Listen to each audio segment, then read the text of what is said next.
Hey everyone, thanks for tuning in to a first edition of Fish Chatter Live here on Shane Flynn Outdoors. I thought I would try something different and jump out there and do a live stream here on YouTube. Talk a little bit about some product reviews that I want to do today, as well as talk about our Big Bass Challenge that is going on for the month of April, and also kind of do somewhat of a little bit of a fishing report. So, I put this out publicly. I'm not sure how many folks will. Hey, Crankin' and Yankin just dialed in. Thanks for tuning in. So I did put it out there publicly. I hope we get plenty of folks out there. I'm monitoring the comments. If you have any questions, comments, whatever, I'll answer or read your comments, etc. as we go along. First thing I wanted to do though is thank all my subscribers. We're getting close to that 200 subscriber level. I do plan on doing a 200 subscriber giveaway. More details to follow in the future on that. But I'm looking forward to getting that 200 mark. I haven't been doing this. The 6th of May will be a year that Shane Flynn Outdoors has been live on YouTube. So, um, we're getting close to that 1 year mark, and it's been a blast. What I've really learned about being on YouTube is it's a family. There's a fishing family out there. Hey, buddy, Fred for Bass is on as well. It's a fishing family out there on YouTube, and it's been a real joy getting to know a lot of other fishermen, doing some interviews with other folks out there, and just having a good time. And we all struggle when we go out there fishing, and we all have fun when we go out there fishing, and we all love to share our experience here on YouTube. So it's just been a blessing, and it's been a fun ride so far. So. Um, let me kick this off with a little bit about with a little product review. Hey Joe from Parabellum Fishing's on as well. Um, Getting quite a few folks on here. Let me start off with the product review real quick. That I the last 2 days, I have been fishing a new lure, and it's definitely something that I wanted to review live, and I will do a full review on it. And I'll kind of spoil this um, a little bit with some, letting. There's going to be a lot of big bass in a few episodes coming up. Over the last day, I've caught 5 bass. I'm sorry, 4 or 5 bass over 6 pounds, and I've caught them all on one lure. And it's this guy right here, right behind me. It's the Molex short arm spinnerbait. Now, this is not the exact one I was throwing. This is a golden shiner, but I changed the blade out. This is a silver blade on the golden shiner. Um, the I broke off. I broke a big bass off on one today and lost one of them. So I wanted a gold blade off this on the white and chartreuse. So I changed the blade out. But great pre-spawn bait. I was really hesitant on this short arm on here, fishing this, but I will tell you, big bass after big bass after big bass over the last few days. And a few of the folks here that follow me are pretty close to me. Gary from Gary's Fishtail, he's seen some videos today. Had to poke a little fun at him because I was catching big bass and he was at work. And Marty Lawson, if he ever shows up, sent him a few videos as well. But yeah, I mean, this has been a great bait. I really was impressed with it, but it's not all 100% great. I will tell you, there's a couple things that I don't like about it. As you can see, I put a curly tail grub on all my spinner baits. This thing comes with these, if you can see them here, these long skirty things on here. Yeah, they don't need those. Break those things off. They get in the way of the curly tail grub. So that's the one thing that I wasn't really happy about. And the other thing that I wasn't happy about with this is that the line gets wrapped around that short arm from time to time and it spins. So you have to keep an eye on it. But I'll tell you what, though, this 5.5 willow blade, huge. I love big blades on my spinner baits. Big bass bait right here. I mean, when's the last time you went out and caught 5 bass in the 6-pound plus range in 2 days on one bait. I mean, proof's in the pudding. So if you're thinking about trying out a new spinnerbait, I'd highly recommend the Molex short arm.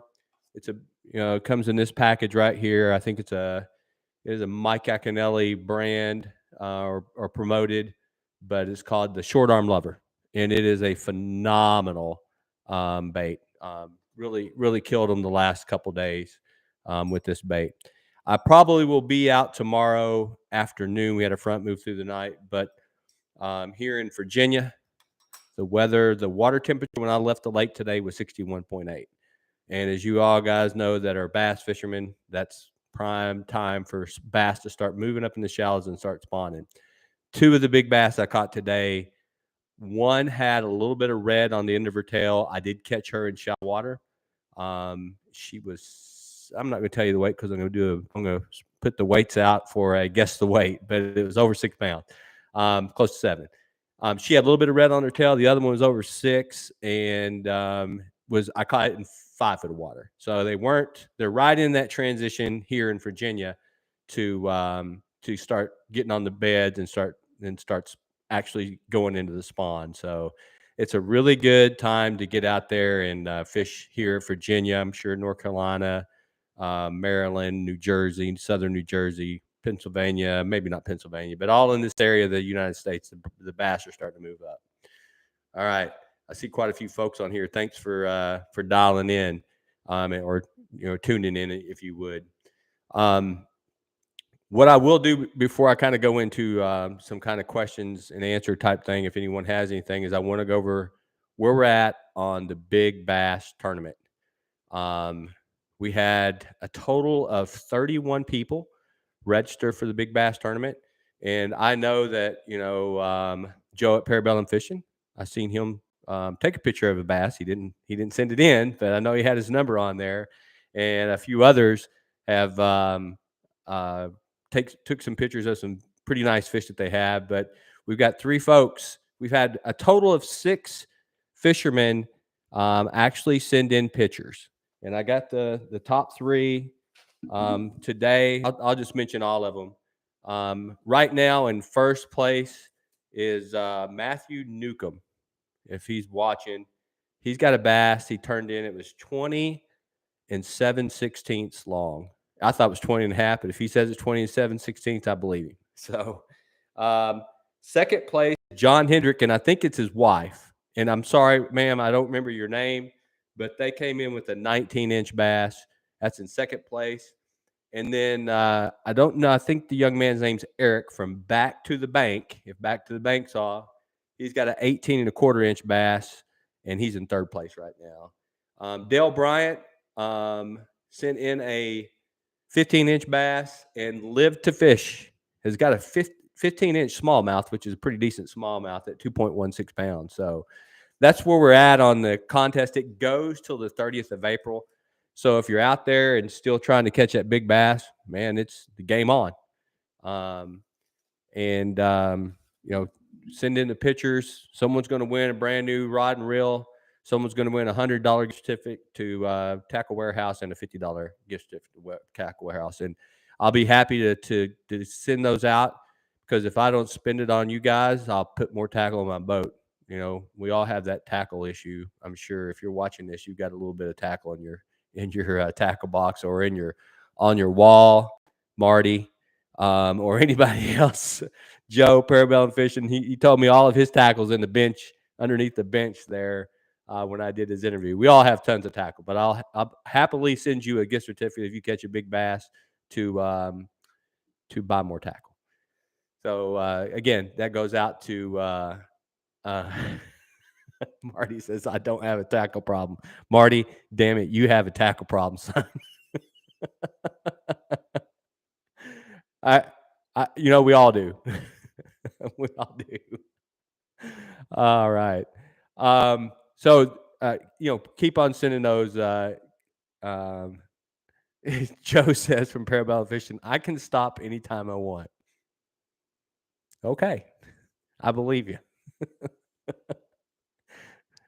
when the latest and greatest and the newest whatever comes out, I'm sure there's a few folks that are going to, Joe, you might be jumping out to buy that new greatest. Yeah, he says I'm lying. I have the bug as well. By the way, I was talking about this. I started off talking about this short arm spinnerbait. The one other negative, other than the line getting wrapped and the little plastic skirt things, this thing's $12.99. That's a little expensive for a spinnerbait. A lot of expensive for a spinnerbait. So Mike Iaconelli is getting too much money for this, and I'll tag him in this where he can see this. He could drop this to $9.99. Mullets could drop it and still make a ton of money. But it's again still a great spinnerbait. And hell, I'm going to pay $12.99. I broke one off on a big bass, and the other one is already beat up, and this one's pretty beat up as well. So what I plan on doing with this live chat is I'm going to try to find an afternoon every other week, and I will start dialing folks in to do a live conversation, and we can do anything from just have a conversation about how the is going to talking about your tackle problem, but we won't have a couch where we won't have any counseling on it, but just to have a live chat and just talk about what's going on in the fishing world. That's kind of my idea for this moving forward, just to kind of get a little bit more conversation going amongst the fishing family here on YouTube. So I don't see any real questions on here, but I do see Ripping Lips with Marty says Shane loves sending those big bass videos to us. I do. And Marty says he keeps buying spinnerbaits. I will share this because I've already shared this on another live chat. Marty was out on the lake with me a few weeks ago, and I caught a bass under his boat on a spinnerbait, and that's no kidding. And not right under his boat, but right next to his boat on a spinnerbait. And I think he has got I think he's got the bug now for spinnerbaits. And he just asked me, when am I going to learn to finesse fish? When I quit catching big bass on this tactic, I'll switch to something else to catch more big bass. So, yeah. Marty, you're telling me we'll let the video speak for itself, but it was pretty close to your boat. Maybe not right under it, but it was pretty close. And I'm just poking fun at you. You know I am. So one real quick, I kind of yes, Marty, I have it on video. Real quick, I did kind of give you a quick fishing update for the folks that are here in the Virginia area. I did talk to several anglers today when I was out on the lake. I was out on Hunting Run, which is a pretty popular lake around here. There were 6 or 7 anglers out. I was out at 5:50 as soon as the sun was up out on the lake. I was number 3 on the lake at that time. The other 4 or 5 folks I talked to had caught a few smalls. One guy was really just had his boat up against the bank and just thought he was going to sight fish. And I'll just say it again, the bass are starting to move up, but they are not on the beds. It's not sight fishing time here in this area. One of the interesting things I did learn today, and I'm sure folks, especially like the folks that are up in the Ohio area and places of that nature, you might see this more often, especially on the Great Lakes.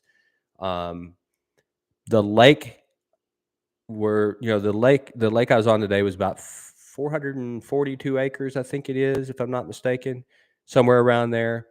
The south end of the lake was only 57 degrees. The north end of the lake was 60, right at 62 degrees. The folks that are on the south end of the lake didn't catch many fish. All the fish were caught up towards the north end of the lake where the water temperature was up close to 62 degrees. So it was odd to see that there's such a difference in the water temperature. And what else is odd is the north end of that lake, Hunting Run, is extremely deep. You got the 70, 80, 90 because it's a man-made reservoir. It's not 400 or 500 feet deep, like the Great Lakes or something. But for a man-made reservoir, it's close to that 100-foot deep, and the north end is deep, and it was the warmest versus the south end of the lake, which was 4 or 5 degrees, anywhere from 4 to 5 degrees cooler than the north end, which I found kind of odd, but interesting to keep in mind when you're out there fishing. Water temperature matters. It really does matter this time of year, when they're going to move up and how shallow they're going to move up. But the 62 degrees, no, Marty, I was on Hunting Run, not on Mooney. I was on Mooney yesterday. Yeah, so Brian Green, you're right. The full moon is April 16th, and but the incoming cold weather is going to hurt. I was going to get to that. You're spot on. They are going to probably start getting up close, and then this cold weather is really going to put a hamper on them, probably until next weekend, because the low temperature is supposed to be in the 40s here in Virginia. Brian, you're spot on. The weather matters, especially when they're getting ready to get on the beds and such. So tonight, the temperature is going to be good. We had a front move through. I think, Marty, you and I were talking about going out tomorrow. I'm not going in the morning, north winds. The north wind is going to be hot and heavy up until about 10 or 11 o'clock. And then the wind is supposed to switch to southwest winds in the afternoon. So the afternoon bite will probably be on. It'll be up to 72 degrees. So potentially there's some good fishing tomorrow afternoon, but tomorrow morning, I'm gonna sleep in for a change, and save my casting arm a little bit for the afternoon. Caddo Lake, wow! I haven't heard Caddo Lake in a while. Cranking and Yanking out in LA tomorrow. My friend Gary, I don't know if you're still on here. Gary used to live out in California and fished a lot of the lakes out there. Actually did pretty well in the tournament. Gary, there he is. He's down there. He used to fish a lot of the lakes out in California, and did pretty well on the tournament circuit out there. So Caddo Lake, I do know, I've heard of that lake. Oh, is it Louisiana? Not Louisiana. Okay, Caddo Lake. Okay, like far. I'm looking here.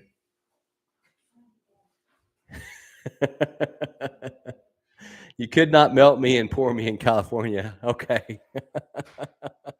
I should know that. I just watched a video where you're fishing somewhere around somewhere you were north of Houston, but I can't remember the name of the lake. But you're there in Texas, if I remember correctly. So.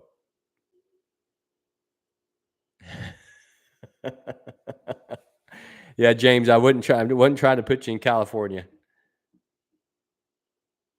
And Marty, you're saying 7 a.m. tomorrow, winds from the west at 4 miles per hour. Go for it, buddy. I'm sleeping in. I'll be out there in the afternoon, and I'll send you pictures of big bass after I catch them. That's my plan. So I got to ask James from Cranking and Yanking. Do you fish? You said Louisiana. Do you fish Toledo Bend area, or do you fish more on the Texas side? What area are you fishing out there?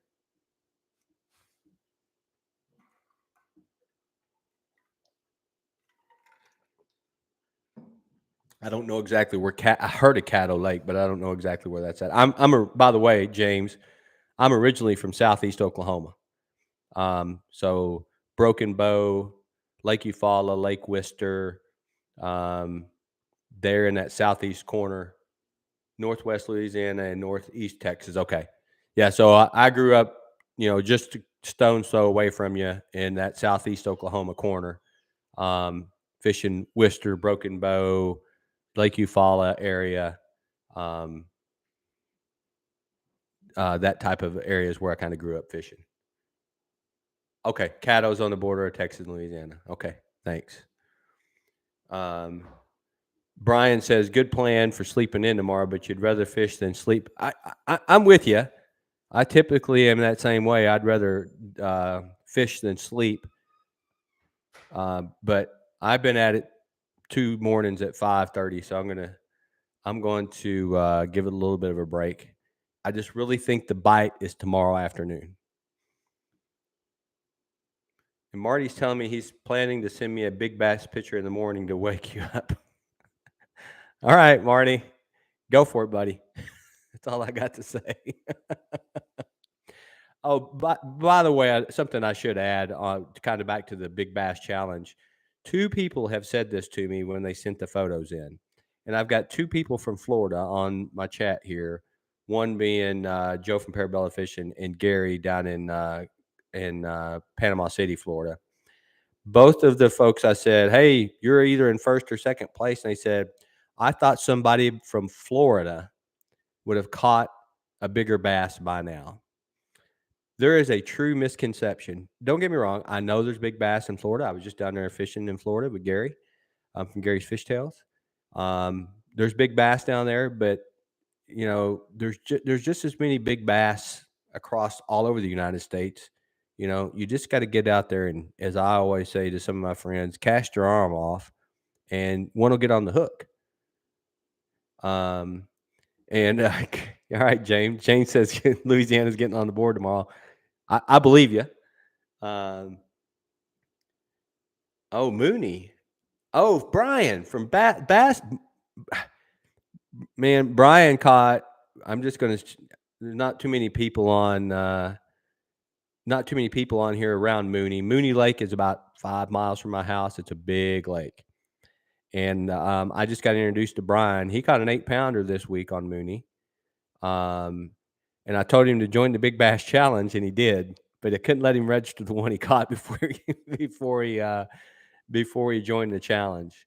I will tell you, James, down in Louisiana, I've caught some big bass in Louisiana. I've got a good friend that's down there. He might be watching as well. But Mooney's got some big bass in it, and a lot of people don't like to fish it because they think it's a new reservoir, and it is a new reservoir. But it is a very well managed reservoir so far. And for, I think, Brian, correct me if I'm wrong, or Marty, you guys have been here a lot longer.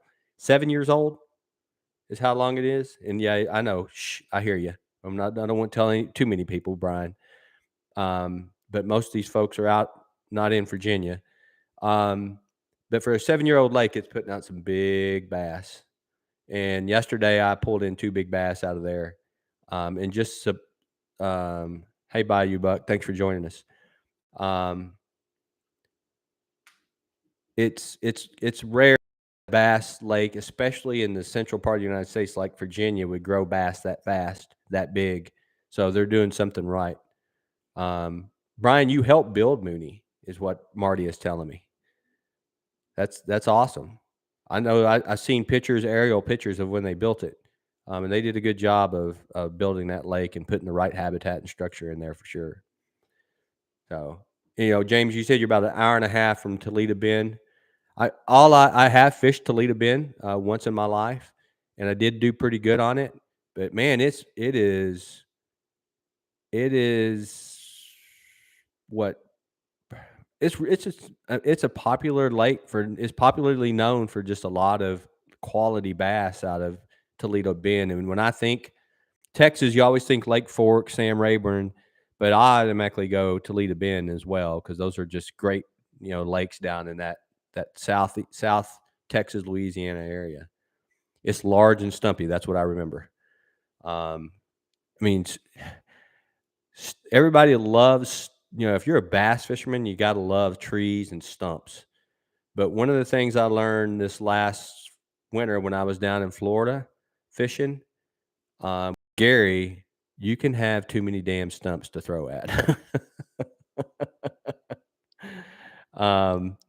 There's not a bass behind every stump in Florida, by the way. I tried.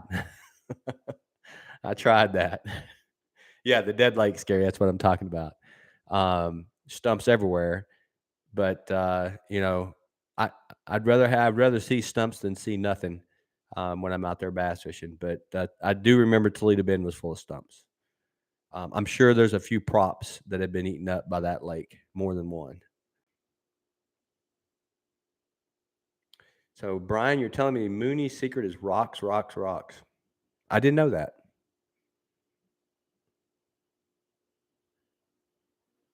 So, Marty's asking me, what are you going to throw tomorrow in the basket on the beds? If they are on the beds, I'll show you my secret weapon. Show everybody my secret weapon for bass on the beds. White lizard. For some reason, they just love to just get that thing off the beds.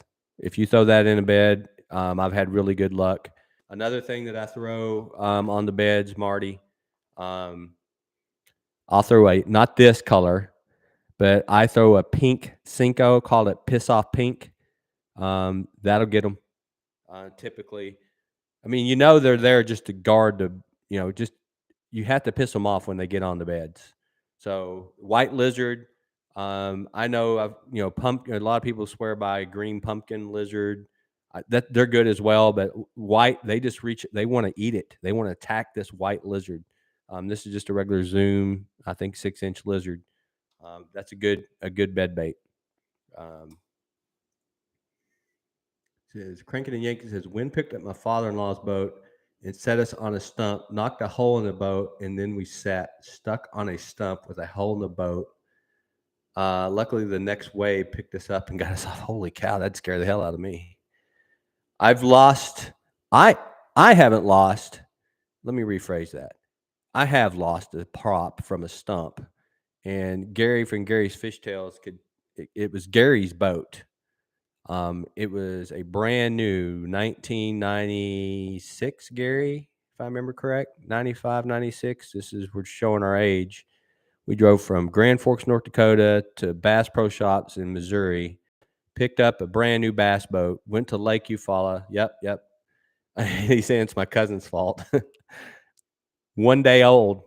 We drove through Lake Eufaula going down the creek about 45 miles an hour and shredded that aluminum prop. 96 Nitro 172F, 170 TF. We learned real quick that you don't run 40 mile an hour to a stump field, right, Gary? And we were both of us were young guys in the Air Force at the time, so we didn't have a lot of money, but we put our money together and got another prop. So what do you? Parabellum message retracted. Man, I was just about Molex spinnerbait, white lizard. What else? I'm waiting for that to come back up, Joe.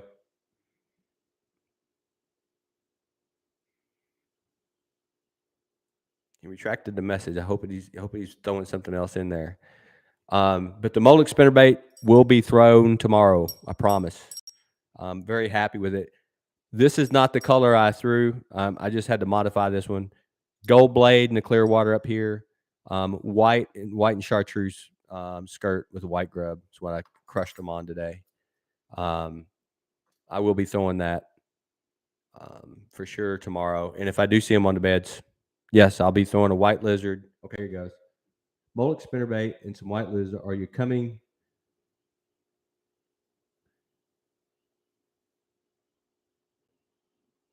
Oh, too many typos in the first one. Okay. I can tell you, Joe, if you were in the boat with me tomorrow and we were rolling out here on one of the 4 lakes that I fish, I promise you I could put this on your line, this one. If the bass aren't on the beds, you catch a big one. Or you'd have an opportunity at a big one tomorrow. The time is right, as Brian talked about here. Full moon, water temperature's right. It's big bass. It's big bass time. The only downfall tomorrow is we got a front moving through. We got a front moving through tonight, and the wind's going to be blowing out north. Marty says it's west, but I just don't think the bass will bite first thing tomorrow. 5-inch double tail skirted grub for big bass on the bed. I'll have to check that out, Marty. You're saying the big bait bites, 5-inch double tail skirted grub for bass on the beds. Yeah, Brian, I'm going. I may go to Mooney tomorrow afternoon. Um, I you know I everybody has their own personal preference for um that they like for when the bass are on the beds. I mean, Marty, probably any type of creature bait, but the one thing I would say is just the common black and blue pumpkin. It'd work, but if you really want to see an aggressive female, throw something in there they ain't used to seeing, like white, pink, maybe even chartreuse and pink or something. They will attack it. That's the way I'm. It, what color, Marty? You said it worked great for you last year. What color was it?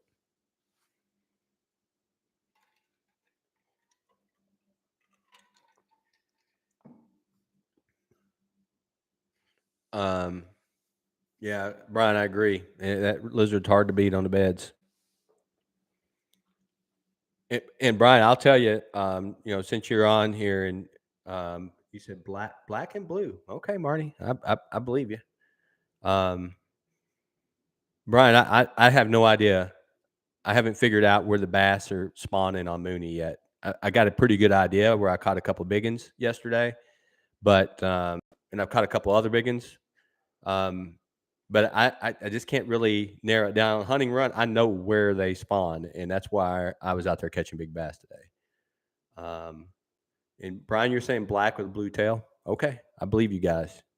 I've got black and blue. I got black and blue everything. I think every bass fisherman's got a black and blue crawdad, culprit worm, or auger tail worm, or a curly tail worm, or whatever. Black and blue seems to be a pretty common color. Um, the other one I think is pumpkin, or pumpkin with red fleck, or pumpkin with black fleck, etc.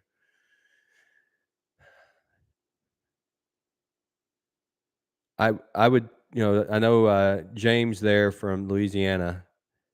You could probably hit that. You could probably take out that big bass on the top of the leaderboard easily down in that area. I'm sure. Um, Joe from Parabellum Fishing. Joe, do you have an? I know you got some. You've caught some 5 pounders down there, or a 5 pounder in the canal systems. Do the bass get big enough? There's got to be a 6 or 7 pounder in the canal system somewhere. Or do you typically find the 12, 14, 2 pound, 3 pound bass? Because everybody, like I said, the thought was they were surprised no one from Florida. My thought was someone from Texas or Louisiana or Oklahoma. I got a few followers in Oklahoma. Haven't put up a big bass yet, and you know, I've caught big bass in Minnesota. They're there. I'm sure they got ice on the water right now in Minnesota though.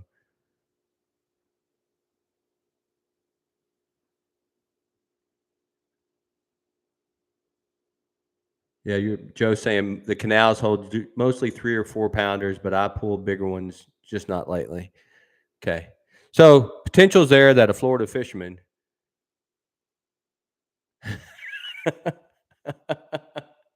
James, I don't know who, but I think Bayou Buck, is that who you're talking about that was on here earlier? So you're blaming your failure of catching a big bass on Bayou Buck. Is that what I'm I can't disagree with you. Yeah, okay. He's saying yes, sir. I can't disagree with you because I don't know him, but I believe you. And if Bayou Buck, he's going to have to defend himself. And Joe, he says it seems legit as well. We all have our nemesis when it comes to fishing. I and I'll just say I have a nemesis. I used to be a golfer, and James said he will. I gave up golf to get back into fishing, but I could. I was a pretty good golfer. One person on here attests to, but there's also I have my golf nemesis, or I called him my golf ninja, and that was Gary from Gary's Fish Tales. When I play with Gary, I'm shooting 100. I could shoot par the day after, but I think the same could hold true for fishing. You always have your fish ninja. Oh, that's right, Gary. Gary, you're going to be out on Lake Seminole. Um, and yeah, you have mentioned many times that Seminole is your nemesis, but you did pretty good last time you're out there. the last tournament you fished, you were well. You finished top 5, right? If I remember correctly. First day, you're in contention to win. But this is a 1-day tournament. You had a 2-day tournament before, so I'm going to predict, Gary. I'm still going to go on the board. We talked about this before. You're due a win, and now that you fished Seminole 5 times, 4 or 5 times, um, you might A, pull in a big bass, and then B, you might just win that tournament. It wouldn't shock me a bit if you sent me a picture of you collecting that first place check. Yeah, I came in 3rd on the first day, and second day came in 5th. Yeah, I really think you're primed to win that tournament down there on Seminole. Um, I I've always heard, and I don't know if anybody else has fished Lake Seminole other than Gary. I've always heard Lake Seminole. It's kind of like Toledo Bend. Toledo Bend to me is a legend lake. Seminole is a legend lake in that Georgia, Florida area on the Georgia, Florida line. I can remember when I was a kid reading Bassmaster magazine. Man, I used to love Bassmaster magazine. I mean, it was the fishing Bible for me. And Lake Seminole was supposed to be the next lake to produce a world record back in the early 80s, something like that. I don't know. I know it still produces a lot of fish. I think Gary, I think you referred to as hot and cold. And I watched a video the other day of someone kind of doing some videos for you, and they said the same thing. You can come out here one day and catch on bag, and the next day you get skunked. Yeah, James is saying the bass are transitioning off the beds. Some are beds and some are protecting the babies. Well, James, if you got the protectors, you got the males. So typically the males are your long skinny bass, right? Which, hey, this is the length tournament, not a weight tournament. You catch a 5-pound male, that's going to be a big long bass.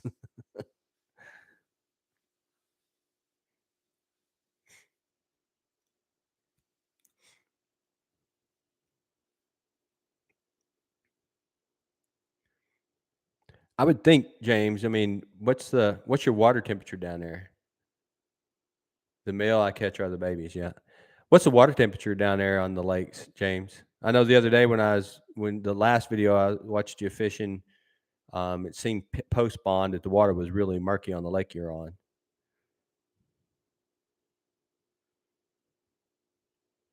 Bayou Buck, I'm just gonna let you know you just tuned in, but James at Cranking and Yanking is blaming you for not catching big bass. I'm just saying. A couple weeks ago, 70. Wow. Well, I mean they should be coming off the beds for sure at 70. Yeah, that's I mean, we hit 62 here today, close to 62, and they were like I said, I caught the one big one on the bass. Hey, Joe, I had to throw him under the bus. Yeah, James, I had to. Yeah, I mean, you made it public, and I don't think James. Here's what I do know, and I'm sorry I said California, L.A. instead of Louisiana. I've watched your videos. One thing I can tell you is you know how to fish. B, you're from my neck of the woods, and you know how to give the other fishermen hell in a good way. So I have no problem with stirring the pot a little bit. James' skill set is to blame for him not catching a big bass.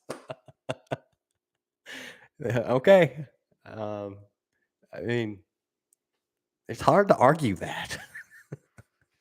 you either put a big one, in the boat, or you don't. That's really what it boils down to. Um, skill set aside, you got to get out there and cast, right? Yeah. Well, hey guys, it's been about 45 minutes. First off, I want to say thank you for tuning into this first live cast. I'm going to try to make this like an every other week.